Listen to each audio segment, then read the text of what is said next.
Hello दोस्तों, तो branch accounting का चैप्टर हम पढ़ने वाले हैं। ठीक है, इसमें हम प्रीवियस ईयर क्वेश्चन भी देखेंगे जो आया हुआ है सेमेस्टर 2 में बीबीकेएम यूनिवर्सिटी जो भी हो। और ये बहुत इंपॉर्टेंट चैप्टर है, मैंने प्रीवियस ईयर क्वेश्चन में भी देखा ब्रांच अकाउंटिंग का आ चुका है, तो हम इसे अच्छी तरह से डिटेल में पढ़ेंगे। ठीक है, तो ब्रांच अकाउंटिंग क्या होता है? ब्रांच अकाउंटिंग जो बिजनेस होती है ना, अपना ग्रोथ के लिए, अपने एक्सपेंड के लिए, बिजनेस को आगे बढ़ाने के लिए वो अलग अलग सिटीज़, अलग अलग कंट्री में अपना ब्रांच ओपन करती है। ठीक है, आपने बाटा सूज देखा होगा, सेंट्रल बैंक ऑफ इंडिया देखा होगा, अलग अलग कंट्रीज में ये फैला हुआ है। ठीक है, तो यही होता है ब्रांच अकाउंटिंग।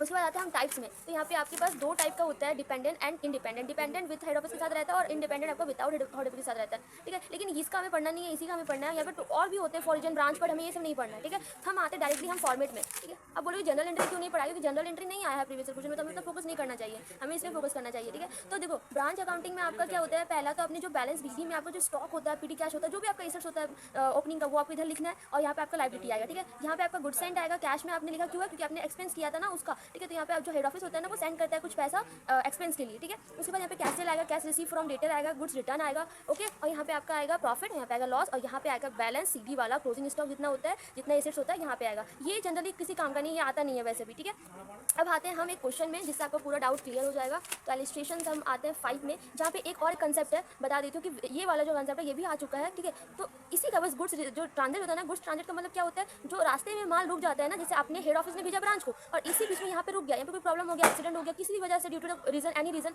अगर वो रुक जाता है उसी को बोलते हैं गुड्स इन ट्रांजिट। ठीक है, तो यही वाला जो यहाँ पे अमाउंट दिया रहता है ना गुड्स इन ट्रांजिट का, अब आप क्वेश्चन में देखोगे वो वाला एंट्री दो जगह में जाती है, ब्रांच अकाउंट में डेबिट में भी जाएगा और क्रेडिट में भी जाएगा। ठीक है, और ये जहाँ पर आप गुड्स सेंड करोगे ना, वहाँ पे आप यहाँ पे ऐड कर दोगे। ठीक है, अब आते हैं क्वेश्चन में, find out the closing data. ठीक है, तो इसमें सारा कंसेप्ट क्लियर हो जाएगा। ऐसा नहीं कि क्लोजिंग डेटा ही फाइंड आउट करना, सब बनाना होगा इसमें, आपको ब्रांच अकाउंटिंग वगैरह सब बनाना पड़ेगा। तो Swadeshi company limited has a head office to Kanpur and branch at Patna. This branch sells for a cash as well as credit with the help of the following transaction which took the place and between a head office and branch office in the year of 21-22 prepare a branch accounting and data accounting in the books of head office. ठीक है, तो ये branch accounting और data का account open करने बोला गया है। ओपनिंग स्टॉक, क्लोजिंग स्टॉक, ये सारा दिया हुआ है आपका। ओपनिंग डेटा दिया हुआ है, ओपनिंग बैलेंस और पीडी कैश दिया हुआ है। इसके बाद यहाँ पे goods receive by the branch from HO, and HO मतलब क्या होता है? Head office. Credit sale, cash receive from debtor, cash send to branch for expenses, goods return by a branch, goods return by a customer, discount allowed to customer, bad debts on goods in transit from HO. ठीक है, तो ये सारे amount से हम इसको एक एक करके ट्रांसफर करते हैं। पहले बता दूं कि आपने जो ये बैड डेब्ट देखा, ये हमारे फॉर्मेट में नहीं था, डिस्काउंट भी हमारे फॉर्मेट में नहीं था। तो हम बता देते कि जो हमारा डेटर अकाउंट जब आप ओपन करोगे ना, तब ये सब जाएगा सारा। लेकिन डेटर अकाउंट में कब ओपन करना है? जब आपका क्लोजिंग डेटर ना दिया हो, तभी आप यहाँ पे ओपन करना, और ये एंट्री आपको लिखना पड़ेगा। वैसे तो बहुत सारे क्वेश्चन में कैश रिसीव फ्रॉम डेटर का भी नहीं दिया रहता है ना, तो हमें वो भी निकालना पड़ता है। बेसिकली मैं इस क्वेश्चन को पहले क्लेरिफाई कर देती हूँ कैसे बनते हैं ये वाला। ठीक है, तो देखो यहाँ पे हमने पढ़ा था opening stock and closing stock. तो opening stock, closing, opening debtor और यहाँ पे ओपनिंग बैलेंस भी। ठीक है, तो इसने हमें यहाँ पे क्या किया, सारा को ट्रांसफर कर दिया। ओके, उसके बाद हम यहाँ पे आते हैं। अभी मेरे पास ये भी बाकी है, पर हमें यहाँ पे आना है। ठीक है, पहले हमें किस में आना है? यहाँ पे आना है। तो देखो goods receive bye a branch from head office, goods send वाला 34,000 वाला, तो हमें यहाँ पे 34,000 का लिखना है। पर यहाँ पे 35 क्यों लिखा हुआ? क्योंकि यहाँ पे गुड्स आपका जो ट्रांजिट था ना, वो वाला वैल्यू लिखा हुआ है। ये देखो गुड्स इन ट्रांजिट 1000, ये दोनों जगह भी जाएगा, यहाँ भी जाएगा और यहाँ भी जाएगा। देखो यहाँ पे ट्रांसफर किया गया। ठीक है, उसके बाद एक्सपेंस हुआ था, अपने बैंक अकाउंट में एक्सपेंस लिख दिया 2000 का। उसके बाद यहाँ पे देखो जो भी आपका कैश सेल हुआ था, ये देखो कैश सेल हुआ है, यहाँ पे रिसीव हुआ है डेटर से, वो भी आपने लिख दिया। आपने क्रेडिट सेल आपको नहीं लिखना है, क्रेडिट सेल तो आपको डेटर अकाउंट में जाएगा, अभी बताती हूँ कैसे जाएगा। ठीक है, उसके बाद आपको यहाँ पे नोट देना है। उसके बाद by goods supply to HO 500। अब मैं बोलूँ ये कैसे आ गया? तो देखो गुड्स रिटर्न होता है ना, उसके नाम से हमें एंट्री करना पड़ता है 500। ठीक है, तो गुड्स रिटर्न यहाँ पे आएगा। उसके बाद बैलेंस सीडी, तो डेटर का क्लोजिंग स्टॉक दिया हुआ है क्या? डेटर का क्लोजिंग स्टॉक दिया हुआ है, देखते हैं। यहाँ पे भी देखते हैं, नहीं दिया हुआ है, नहीं दिया हुआ है। ठीक है, आपका क्लोजिंग स्टॉक दिया हुआ है, डेटर का तो क्लोजिंग स्टॉक नहीं दिया हुआ है। ठीक है, तो आपने क्या किया? पहले तो आप लिख दो क्लोजिंग स्टॉक जो दिया हुआ है उसको लिख दो, डेटर का नहीं दिया हुआ है मतलब हमको निकालना पड़ेगा। अब आते हैं यहाँ पे branch debtor account. Branch debtor account में आपका बनाना पड़ेगा जो भी इसका बैलेंस रहता है, डेटर का जो बैलेंस रहता है ओपनिंग वाला, वो इधर आएगा। क्रेडिट सेल किया था, इधर आएगा। कैश सेल नहीं चाहता है, क्रेडिट सेल यहाँ पे आएगा, इतना याद रखना। उसके बाद यहाँ पे देखो कैश बाय बैंक में क्या हुआ, जो डेटर से आपने रिसीव किया था ना, वो अमाउंट यहाँ पे जाएगा। उसके बाद जो रिटर्न होता है कस्टमर से जो रिटर्न होता है वो जाएगा। आप यहाँ पे क्वेश्चन में देखो दो रिटर्न दिया हुआ है, एक कस्टमर से और एक आपको ब्रांच रिटर्न किया है। आपको कस्टमर वाला रिटर्न करना है, ब्रांच वाला नहीं। ठीक है, ब्रांच वाला तो यहाँ पे आएगा। डेटर अकाउंट में आपका क्या जाएगा? डेटर अकाउंट में आपका कस्टमर रिटर्न वाला जाएगा। यहाँ पे डिस्काउंट अलाउड, बैड डेट, ये सारा यहाँ पे जाता है और आपको फिर यहाँ पे फाइंड आउट करके बैलेंस सीडी निकाल के फाइंड आउट कर लेना था। आपको 20,000 क्या निकला? Closing stock. इधर आता है तो क्लोजिंग स्टॉक, इधर आएगा तो ओपनिंग स्टॉक, लेकिन हमारे पास तो ओपनिंग स्टॉक दिया हुआ था, तो यहाँ पे हमारे क्लोजिंग स्टॉक निकल गया कितना? 20,000। तो हमने 20,000 यहाँ पे लिख दिया। ठीक है, 20,000 लिख दिया। अब आप यहाँ पे प्रॉफिट निकाल सकते हो। तो मेरा प्रॉफिट कितना है? 5,470 का हमारा प्रॉफिट आया।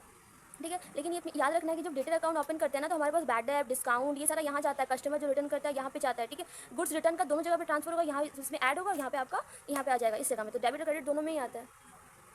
ठीक है, उसके बाद यहाँ पे आपका इनवॉइस प्राइस का एक क्वेश्चन होता है, ठीक है। तो मैं इनवॉइस क्वेश्चन भी एक बता दूंगी, ब्रांच अकाउंट का उसका भी आता है। अभी मैं प्रीवियस क्वेश्चन दिखाती हूँ, उसमें आपका ब्रांच अकाउंट में जो इनवॉइस प्राइस है ना वो क्लियर हो जाएगा। तो मैं उसको अच्छे से बता देती हूँ, तो ब्रांच आज कंप्लीट ही करवा देती हूँ, ठीक है। तो ये आपको पूरा अच्छे से समझ में आ गया, ठीक है। अगर नहीं आया तो आप कमेंट में डाउट पूछ सकते हो अच्छे से, ठीक है। मैं फिर से समझा दूंगी अच्छे से, लेकिन इतना आप ये वाला कर लोगे ना तो इनफ है। अब मैं प्रीवियस क्वेश्चन दिखा देती हूँ, बस उतना कर लो, बहुत है, ठीक है।